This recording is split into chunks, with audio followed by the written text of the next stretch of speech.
Okay, you should have started problem on page 131 on your own.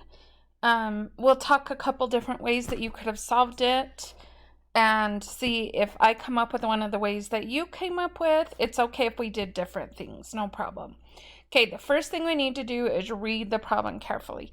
Nadia hangs her photos on the wall. She makes 4 rows of photos with 3 photos in each row. How many photos did she make? I'm going to look at these questions right here. The first question says, what is the problem about? It's about photos. The second question says, what are we trying to find out? We're trying to find out how many photos she hung on the wall. What information is important? She did 4 rows with 3 photos. So the most obvious way, I think, is just to draw the 4 rows with the 3 photos in each row. And then when we write our multiplication sentence, we would write downways first. So 4 times acrossways 3. And what would that be? So it'd be 1, 2, 3, 4, 5, 6, 7, 8, 9, 10, 11, 12. Okay, let's do it a picture way. So we have 4 photos. And we have 3 photos in each row. Or we actually have 4 rows with 3 photos in each row. 3 plus 3 is 6. Then if we add the 6's together, that becomes 12, which is what I got when I drew the picture. So maybe you did it this way, or maybe there was another way that you knew to do it. Either way is just fine. Okay, let's go on to the next page. So if you turn your page over to 132, it shows the picture just like what we drew, where there was 4 rows and 3 columns. But they said, remember yesterday we learned if we split our array into smaller arrays, it makes it easier.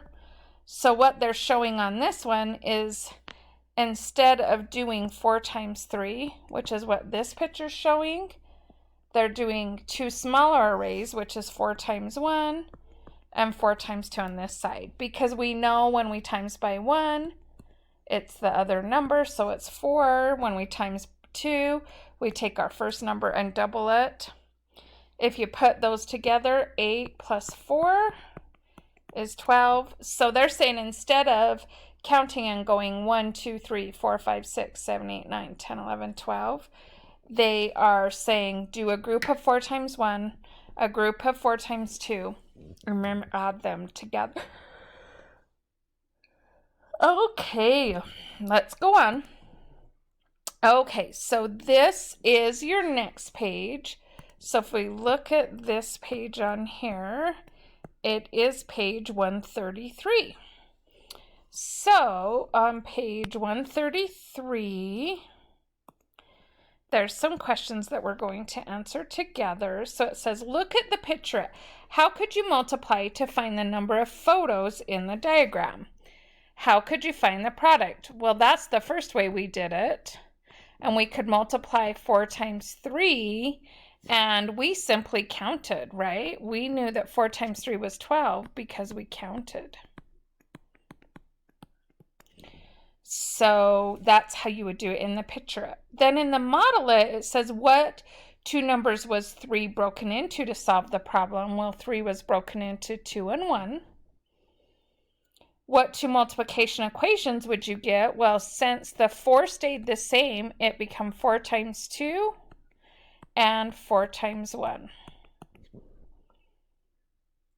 Then it says, how can you figure that out? Well, we would first of all write the answers to those, and then we would add by doing 8 plus 4. So when we split them up, we're kind of taking them apart, and when we add them, we put them back together. Then it says find the blanks to show 2 different expression that each represents the total number of photos. So instead of 4 times 3, we did 4 times 2 and 4 times 1.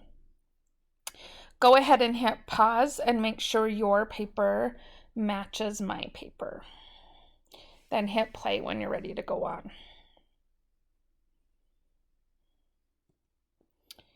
Okay, our next page has a new problem. And it says find 5 times 3, draw a picture, and show a way to break it apart. So the easiest way to break apart is those arrays. So if we draw an array of 5 down, since 5 is first, and 3 across, it makes sense that we would break it into a group of 1 and a group of 2. So this would be 5 times 1, and we know the number just stays the same when you're multiplying by 1. 5 times 2, we know 2 5s would add up to 10, so doubling it would be 10. Then we would add those 2 together, and it would be 15. So you just draw an array, you make 2 smaller multiplication sentences, you add that together, and that's your answer. Go ahead and hit pause while you write down number 7.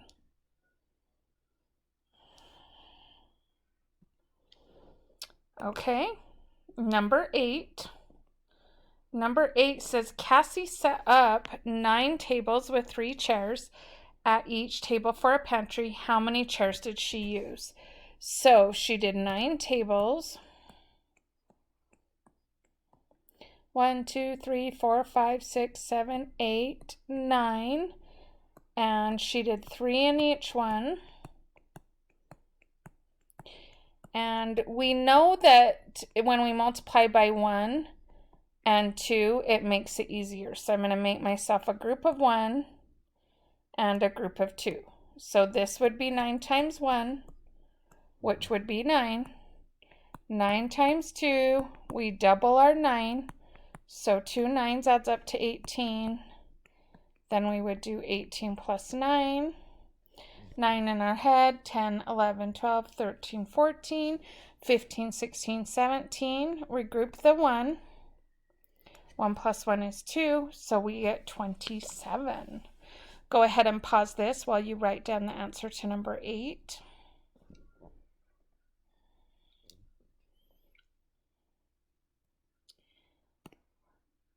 Okay, number 9, this is the last one we'll do together, and then you'll do some on your own.